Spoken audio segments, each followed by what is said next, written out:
Hey everybody, welcome back to Monster Mod Customs channel. This video is going to be another walk around. This one's a final walk around of the last project I have on my plate here, which is in a whole lot of pieces, so you can't really see where it started at.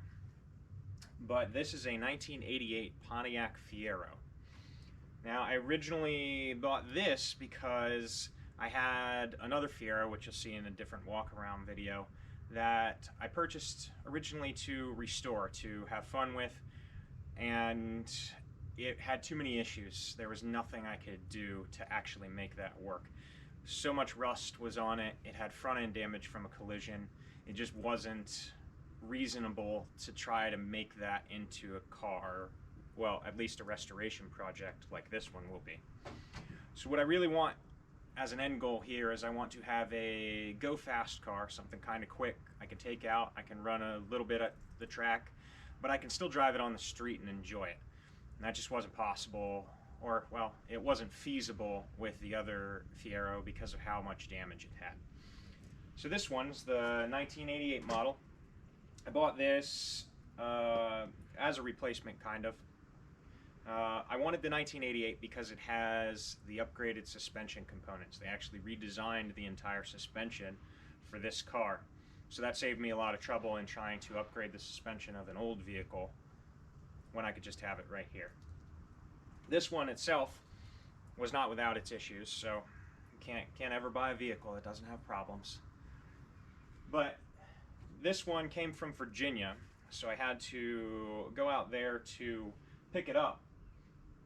The big issues with this were, it was a nice vehicle, yellow, had a lot of care put into it. The owner of it was a gentleman who loved the car for years, bought it way back originally in 1988, and used it for a long time, put all kinds of money and projects into it, but eventually got to a point where he had a lot of back issues and walking issues, and he could no longer get into this vehicle and drive it. So this car sat for 7 years out in his driveway under a tree, not really covered with anything, so that was a big portion of the problems here.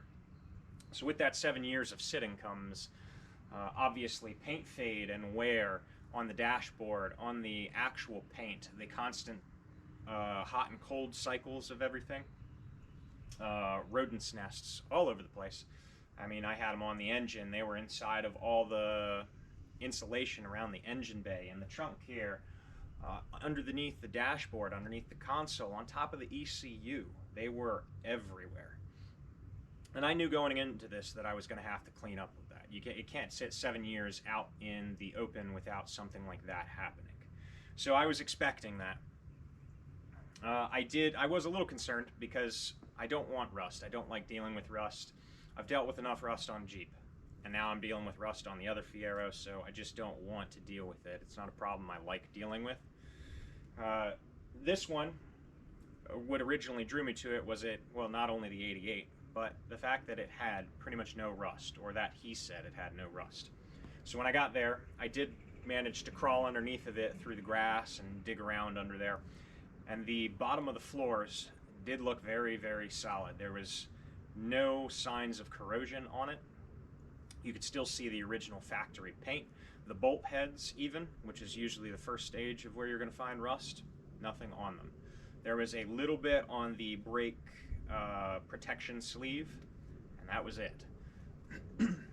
So with that in mind, especially considering that the Fieros love to rust over top of the wheel wells and in the trunk area, this one just didn't have any of that, which was fantastic and not something I could really turn down.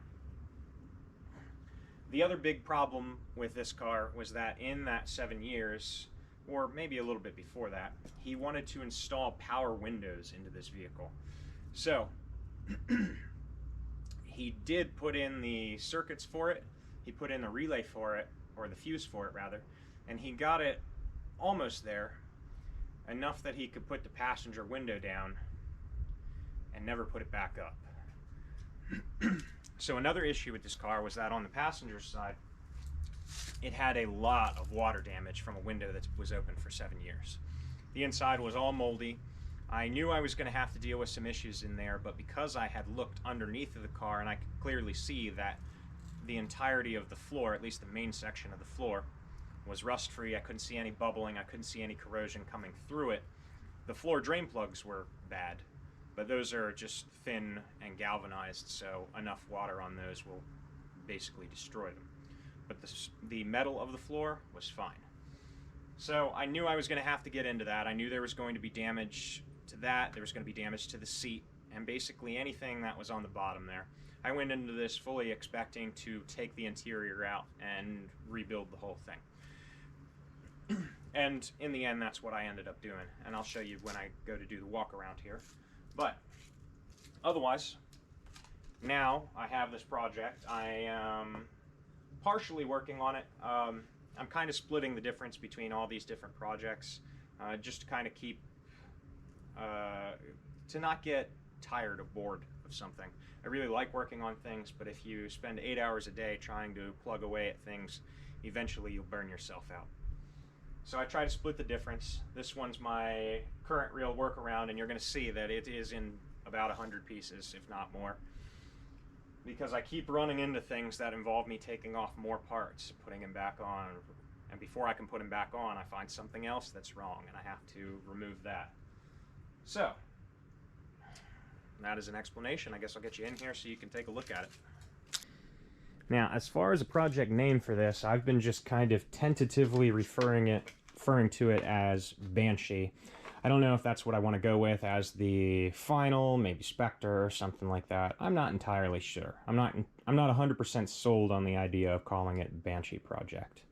But that's what it's going to be labeled as here. So let's have a look. As you can see, pretty much all the body panel parts are off of this thing. And that was because I had to deal with some paint issues on it. Sitting for 7 years did not do good things to this car, especially portions like the roof and the hood. Big problems there were that the water, over time, creeping in under any kind of space it could get to, cracked paint or anything, all this is just fiberglass. Most of the body on this car is either fiberglass or that kind of rubberized flex like this. You can see it has some bend flex to it. All the fiberglass parts, when they get water underneath of them and then it freezes, it cracks it, and over time that gets really bad. So the original roof of this actually was cracked in sections. It had huge flakes of fiberglass just coming right off of it. And rather than try to deal with repairing that, I pulled the roof and some other parts off of my other Fiero out there, because that was in far better condition, just a much worse paint job. In any case, here is the engine on this. This is the 2.8 liter, the nicer of the two engines that came with it. It's still very, very weak engine. And eventually I'm going to be doing an engine swap on this. I guess the biggest one I might want to swap to is the GM 3.8, because that one fits pretty well into here without a lot of modification, and it has a lot of customizability to it. My overall horsepower I'm trying to put out somewhere around 400 to 450 horsepower. I've seen cars that have 500, I've seen them with 600, I've seen them with 700. When you get up into that realm, these cars are too light. They just lose traction the entire time. And every time you shift, it loses traction and spins. So I'm looking for something that's quick, that can zip around, but I also don't want to feel like I'm going to die every time I drive it and take it around a corner or shift. So, that said, this will be getting replaced at some point in time. The original 2.8 here, according to the previous owner, this is actually modified. There is a company that specifically deals with transplants in Fieros, and he said he took it there and they upgraded the bottom end. You can take the top end of a 2.8 and put it on the bottom block of a 3.1 or a 3.4. And he said it was either one of those with the upgraded supercharged transmission down there, which is the 4T65 HD, I think. But I have no way of verifying any of that. He didn't have any receipts or paperwork, so there's no way I can tell that that is without really digging into it to figure it out. But either way, that's not going to net me a whole ton of horsepower gain or torque gain or drivability. It'll be a little bit more peppy, but not enough that I feel like I'm going to want to keep this engine over going with a little bit higher horsepower application. So that's that. Here's the trunk space where you would usually see tons of rust right up in here. You can see I've got some little holes right here, which I did grind up underneath of this plate here just to see if I could find anything else. Didn't find anything, so this is what I'm left with. All I'm going to do for this is probably just grind it a little bit more, take out the thinning metal, stick a piece of copper under there, and just fill this with weld. Grind it down, get it flat, make it look nice. I just don't like having them. Sure, I could fill this with body filler and probably be fine, but I'd rather solidify the metal again and just do it right. Over there you can see some of the usual damage you would find on Fieros. A little bit of a section there that I replaced. It wasn't as big as that, but I just cut out a slightly larger section so that it could weld in a bit easier. You can see on the edge there I still have one more little spot to tack up, and then that'll be settled on that. There's no rust on the inside of that frame rail, luckily. As I've said before, and I will say again, I hate rust. I really don't like rust, and there's a lot of questionable design choices on this car. Originally, they have this section right here, which is just a solid plate. I cut these holes in there because I like being able to see what is there and being able to get in there to treat it or paint it or do anything to it that can be a prevention measure. This area has no access outside of this. Under here is where the frame rail comes in, and it goes all the way out that way. And in that space, this is it. You have an inch just about, and it comes all the way up over here, all the way under there. So as you can see, it's very hard to see, very hard to reach. You can't even see it from this side because there's just a piece of body metal that blocks it off. So there's almost no access to that. And that's why I cut that hole there.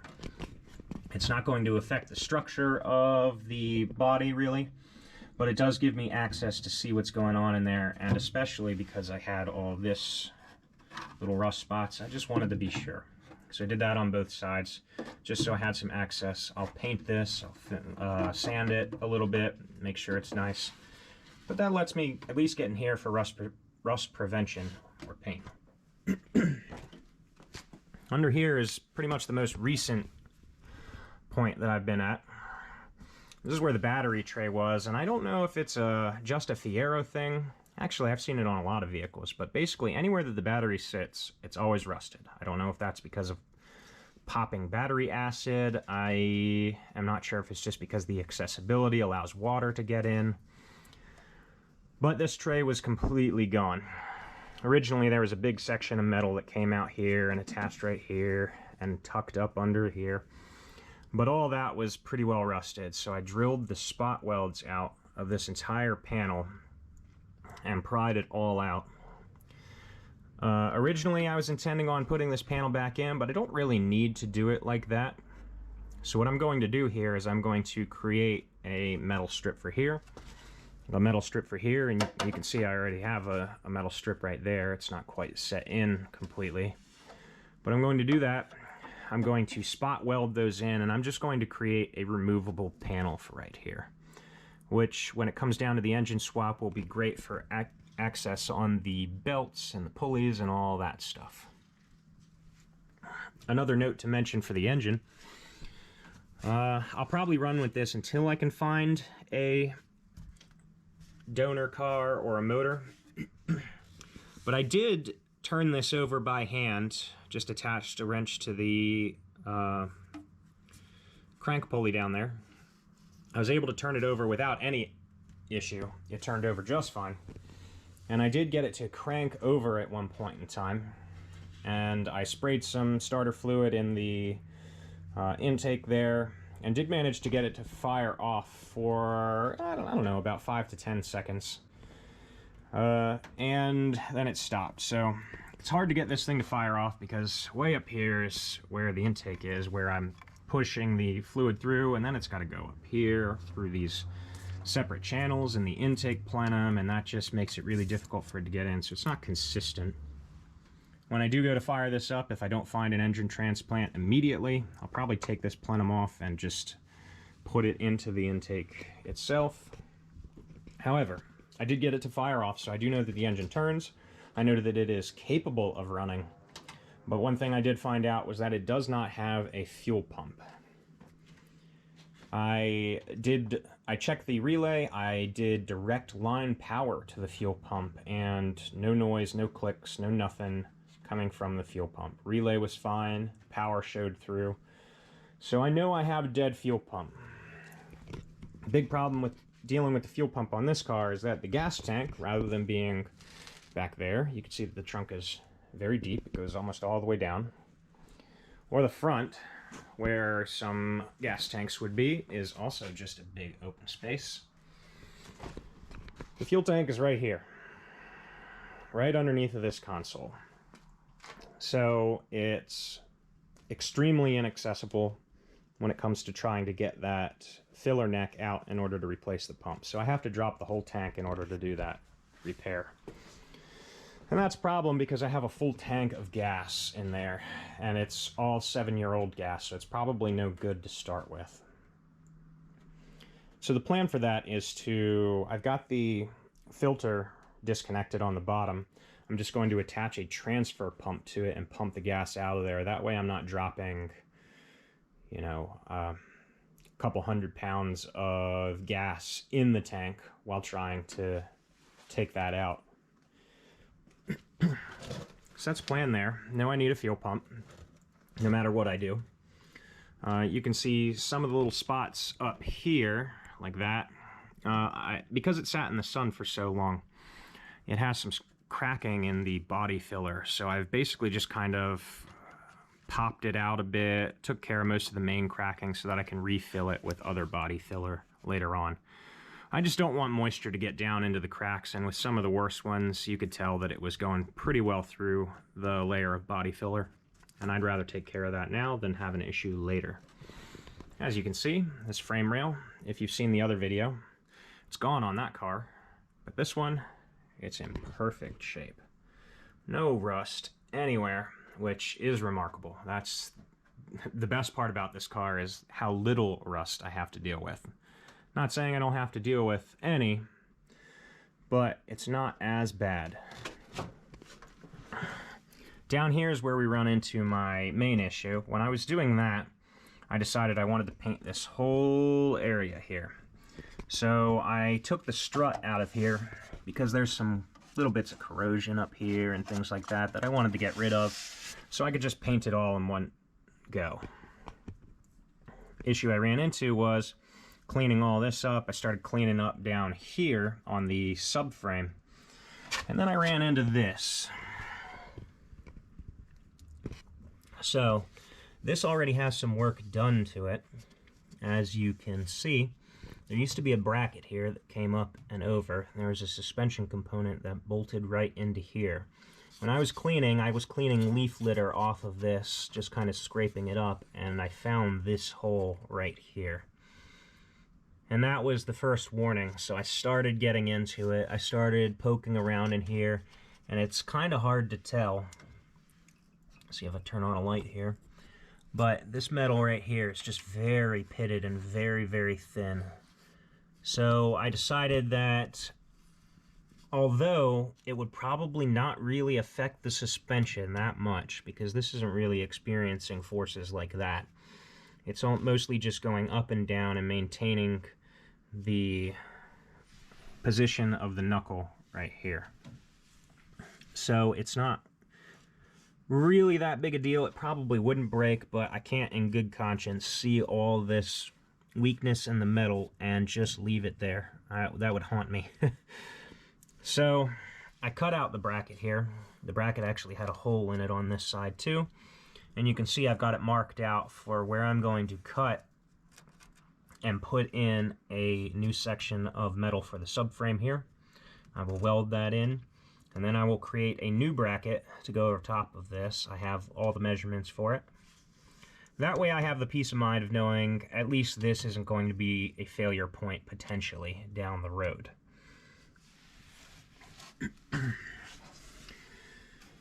And on to this little fun segment. Back here, something I didn't notice, and I probably should have, because when I was crawling around underneath of this thing when I went to purchase it, I did see that under here there was a bit of a dimple, like how there's a crease right there. And my original thought was, okay, that's generally a rear end damage thing, but I thought because this was so low to the ground and there was some pinch seams underneath the cab up there that were knocked in, that he probably bottomed it out on something he wasn't supposed to, and it messed it up. And I was incorrect. The rear bumper showed no signs of damage, so it's entirely possible it was replaced. But this car did have a hit in the rear at one point in time, and that bent this section right here back about, let's say, 8 inches. Back to here, you can see the folds in the metal right there and up here. And this is after I've straightened out a very good portion of it. I've already tacked it in because it did pop the spot welds out on this segment and when it creased it back. It did exactly what it was supposed to do. It collapsed in that little section and didn't cause any damage to the rest of the vehicle, and more importantly, the driver. So let's take a look at the back here. This is after I've already pulled it out. I basically just attached a big clamp to here and used my truck in the back to latch onto it and yank this out while just kind of heating it and tapping it with a hammer just to kind of form this back. I've got this mostly done. This is all back to where it's supposed to be. This one could use like a little bit of a tweak out here. But the biggest problem I still have is that this in here, I don't know if it's visible, but that is still dented in, but there's, you know, ½ an inch of room right here. Almost nothing over here before I'm just hitting the trunk metal. And I really just don't have the room to get something back there to try to ping that out. And I'm not sure. I've done heat. I've had a hammer. I've got a slide hammer that I tried to get back there, and I just can't get anything back there to take care of that. If you have any suggestions about something that could be useful for this, let me know, because I am kind of running out of options and I'm just trying to bend it out without flexing the metal out and fatiguing it too much. You can see some of the folds right there that have been straightened out. So for this, I'm debating on if I want to add some kind of metal for support on this stuff. I really don't want to do too much, because I could just plate this whole thing out, call it a day, straighten it all out, and it would probably be fine, but that defeats the purpose of this whole section of the frame rail. All of this has these holes in it. All of this is this thin type of metal. All of this breaks away at certain spot welds because it's meant to do that in the event of a collision. And it did that. All of this is meant to just take that energy and use the folding of the metal to kind of dissipate a lot of that so that it's not going up into the driver or the passenger of the vehicle. Got a fire truck going by. We'll just let him keep going. Alright. So I don't want to add too much and effectively eliminate what this is meant to do. So I don't know how much I would add, if I'm going to add any. If I can get this straightened out to flat, which it pretty much is right now, even with that interior bit being kind of buckled, it might just be fine as is. can see a little bit of push in right here. There's that little ripple down at the bottom that you saw. The other side here has a little bit of flex in, just from the whole bumper pitching that way. You could see it's got some bit of a pinch right there. This will be easy to get out. I'll just have to pull on it a little bit and apply some hits right there, heat it up. Otherwise, that's most of the damage to this car. That is the rust issue, and that is the rear damage. I did bother to check this side after I saw on that side it had issues, and you can see right here I cleaned it up a little bit. I know it's hard to see, you're gonna have to trust me on this one, but I did clean it up. I did scrape around in there, and there's no rust there, so I'm actually pretty good on that portion. Here's what it looks like with the strut in place. That's why I wanted to take it out. I just wanted to get up in there to paint it all at one time. Makes it nice and easy. The inside of the car here, this has all been taken apart and put back together now. Originally, as I said, this interior had 7 years of water damage in it, and that wasn't going to work for what I had going on. So I had to take everything out of here. I stripped it all. You can see the console's still out, and that's just because I'm putting in a battery relocation, so I decided I would do this the proper way and run it through the car, through the console, so it's not hanging down underneath. In here is all new carpets. This dashboard is the dashboard from the other Fiero outside. Because this car sat for 7 years without any protection from the sun, the dashboard was very, very damaged. It was cracked, it was dry, it was pretty much non-repairable. So I replaced it with this one. Door panels are the same thing. These are from the other Fiero. This is after, everything in here is after I had taken it out, cleaned it really well, rehydrated it. So it all looks pretty nice. The hardest part was probably this seat. This seat had the damage on the bottom. It was hard to remove. Fortunately, I didn't have to cut any bolts, but that did not make it easy. The seat here, the cover of it was what you can see there. Still the same cover, but it took a heck of a lot. Oop, slipped a little bit. Here, let's walk over there. Sorry for all the stuff on the floor. This is what it's like when you're working on a vehicle. You don't have a ton of space. Got a million Fiero parts over there, a bunch over there, on top of the fridge. Gotta have the fridge though. Gotta have something to cool the beer. But basically everywhere. So this seat originally had just a ton of staining and issues and things like that, and I cleaned it all up. I've got this towel over it because I keep getting in and out and getting oil on it. I really don't want to after I spent so much time cleaning it. But the subframe of this seat was ruined. It was so bad that it was collapsing in on itself, and I had to basically take the outer skin off of the seat, clean it really good with CLR, just consistently. Leave it in for 5 minutes, go back, check on it, brush it, scrape it, get off what I could, put it back in, do it 5, 6 different times. I was going for hours just to get the rust off of this cover because it had effectively gone through the fabric and solidified around the fabric, making it very difficult to remove. So I had to rebuild it, and this is the seat frame from the car out there. I was very lucky that I have 2 of these things, and between the 2 of them, I've got 100% of the parts I need so far. I say that now, and I'm going to regret it later. But on the inside there, as I went through the car, I wanted to get the power options in here properly.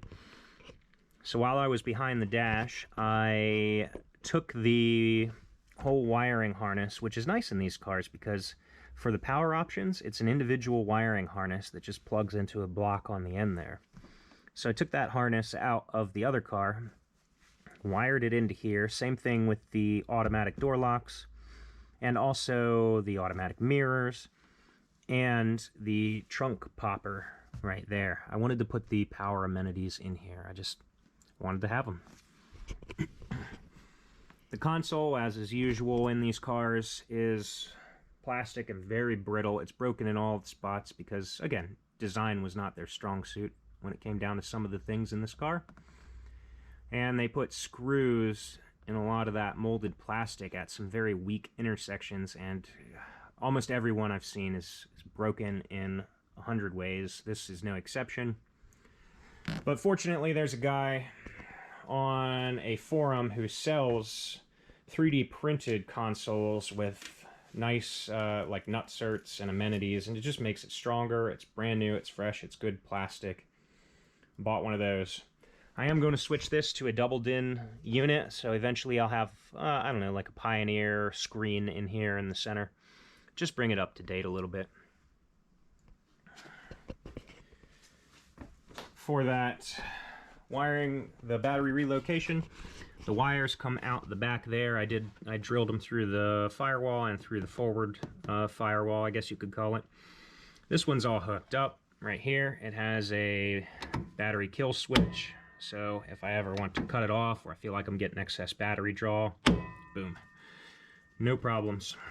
I'll have the little PDC block, the distribution block over here. It's already attached, it's ready to go. It's already run to the starter. I have to attach the negative cable to the starter, and then that comes up front here.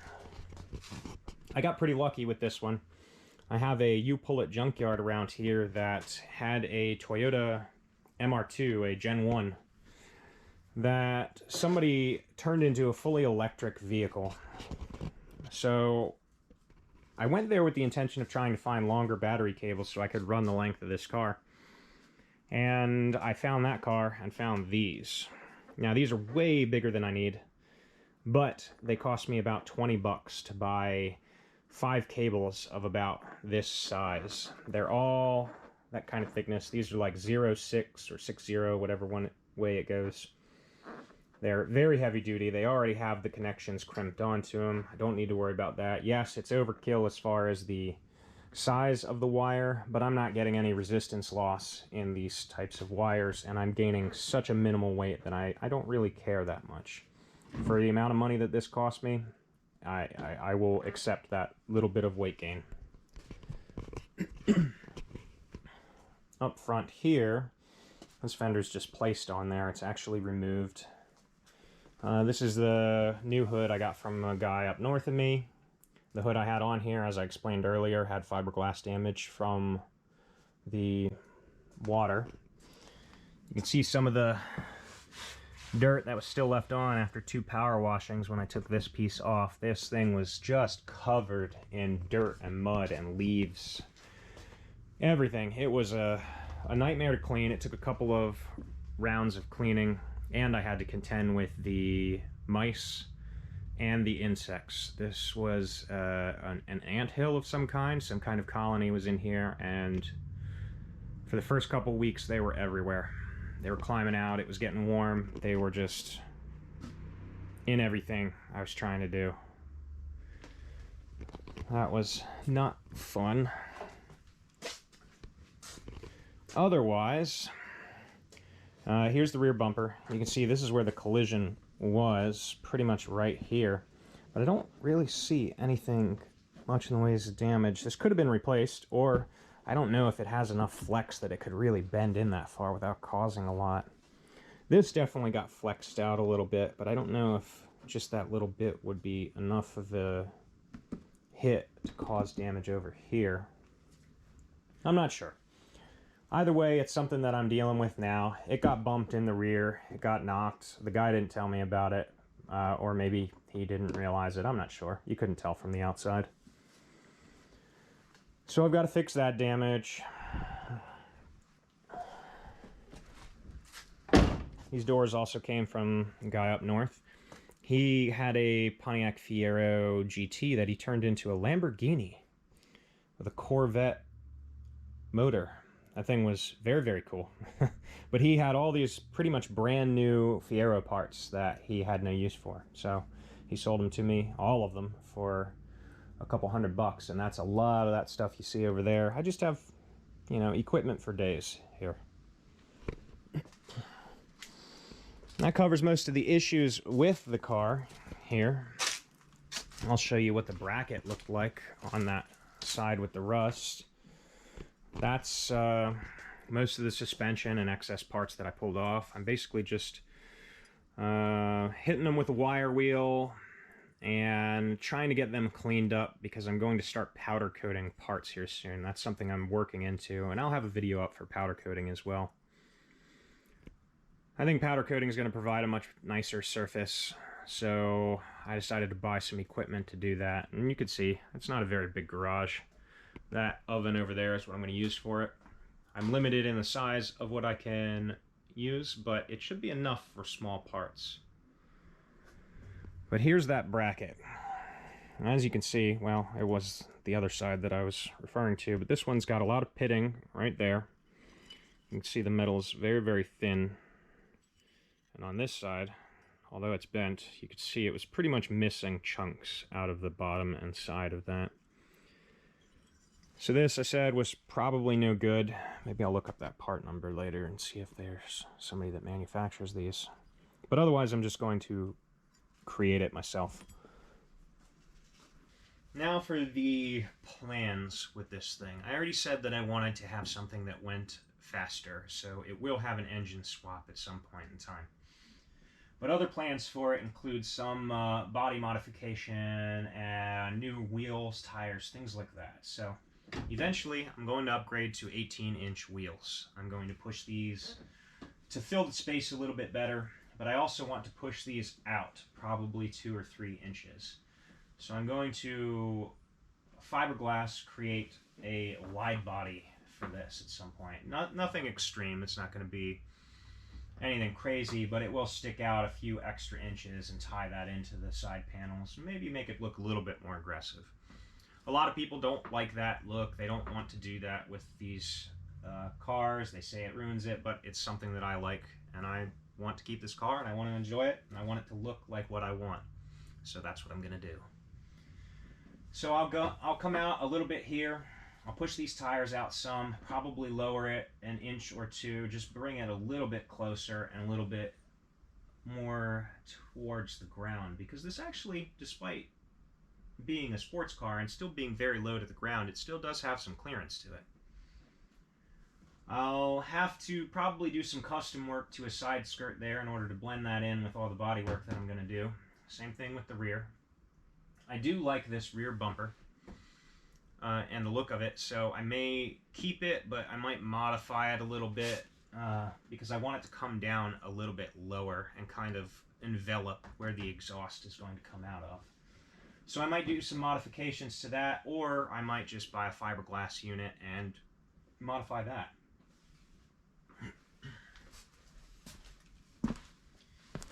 Eventually I may do some modifications to the suspension. I might have to in order to lower it. So whatever comes with lowering it is going to be something that I do.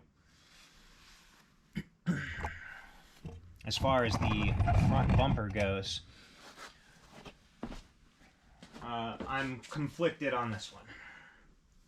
I really, I don't mind the look of it, but I don't like the look of it that much. I don't like how it comes forward and then keeps going forward as it comes down. That look is with all those cars from that time period. The Corvette did that, the Trans Am did that. All of them had that kind of front bumper that went down. GM just loved that design, I guess. And yeah, it's a nice aerodynamic wedge design, so it does get everything moving where it's supposed to go. I'm just not that big a fan of it. What I want is I want to bring this back probably a couple of inches and have it drop off, and I want it to kick in a little bit, maybe. And I also want the bumper to come down pretty much flush to where the ground effects on the rear are going to be. So that one's going to be some heavy modification. I'm probably just going to pull a bumper from some other vehicle like an RX-7, and I'm going to modify it to fit with this. Might have to splice two things together to make that work, but whatever I've got to do, it's a project and I want it to look cool. So that's everything for the Banshee project, or whatever name it's going to be. Maybe I'll just stick with that. It's kind of growing on me.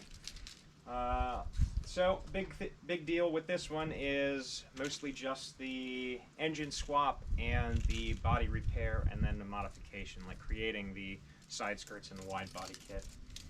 I am kind of at a loss here. I've got all these body panels off, and I was trying to figure out a way in which I'd like to paint them while they're off. I can get a much better coverage of paint.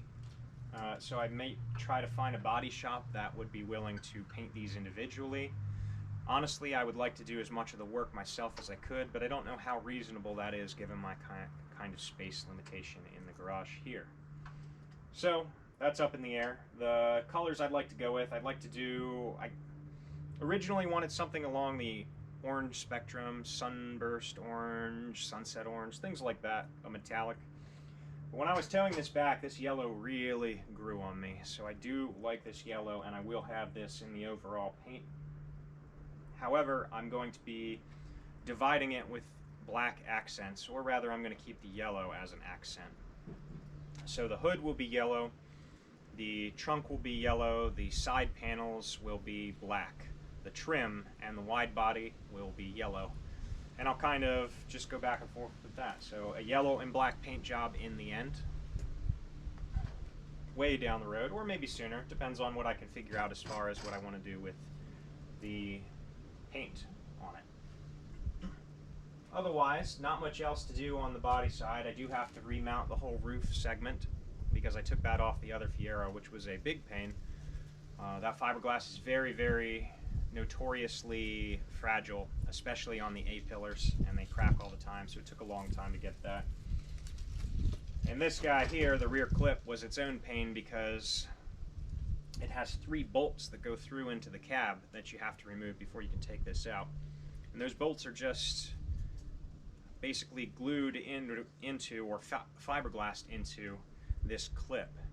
So if they get any kind of flex or movement and they start to spin, you can't loosen the bolt at all.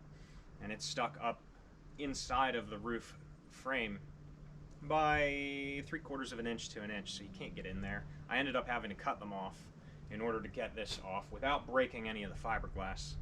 And then what I did was I dremeled out this section of fiberglass that these slotted into, pulled them out, took the ones off the other rear clip from the other Fiero, because again, having 2 cars with all the parts I need is very nice.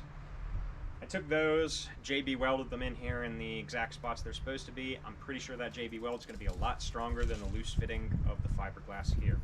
So hopefully that all works out. Yeah, that's about all I've got for this one. If you have any questions or comments, by all means, leave them down below. If you have any suggestions, maybe there's something I don't know, maybe there's an easier way to do this, maybe you know where I can get body parts for this thing, or how I should paint it, or anything, let me know in the comments as well, and I'll see you in the next video.